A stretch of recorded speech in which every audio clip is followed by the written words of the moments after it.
The sound of laughter echoed across the schoolyard, but it wasn't the kind of laughter that made anyone smile. It was sharp, mocking, and cruel.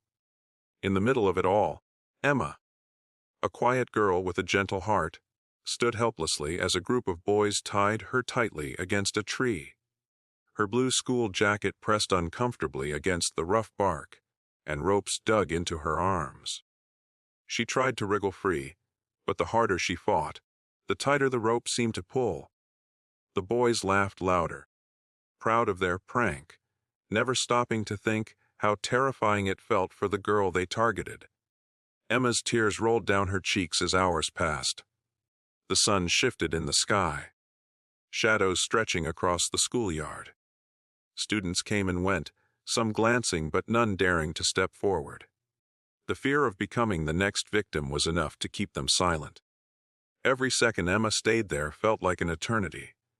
Her body ached, her pride burned, and the humiliation carved itself deep into her heart.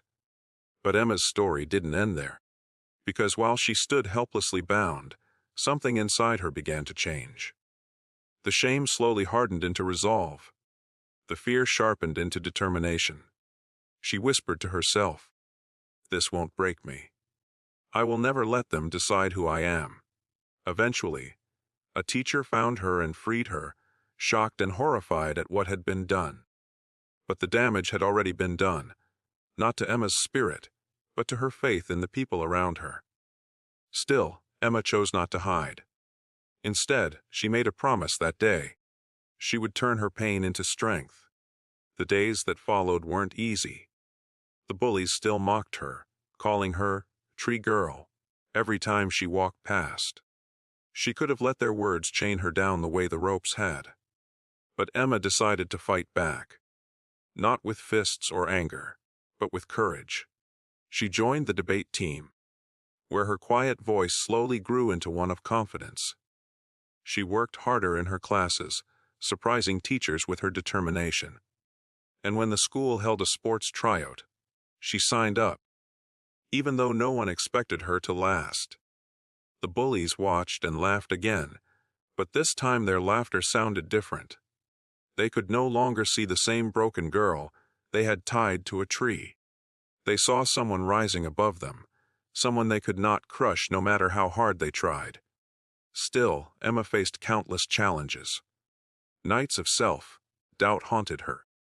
She asked herself if she was strong enough to keep going, or if she should just give up and stay invisible.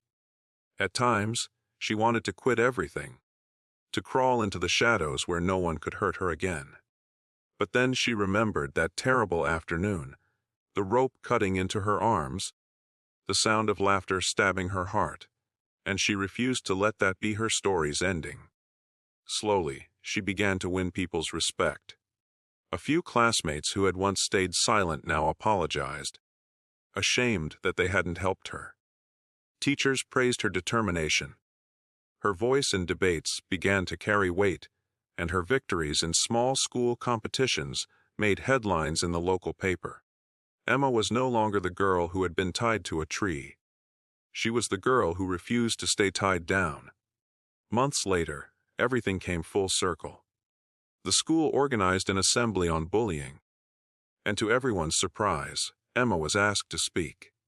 She stood on stage looking out at the sea of faces. The same boys who once mocked her sat in the crowd, uneasy and restless. Emma took a deep breath, her hands trembling for just a second. Then she began to speak. She didn't shout. She didn't accuse. She spoke with honesty and courage. She told her story, how it felt to be humiliated, how lonely it was to be ignored, how painful it was to be tied and laughed at for hours. The room fell silent. Not a single student dared to look away. By the time she finished, there were tears in the eyes of more than just the teachers.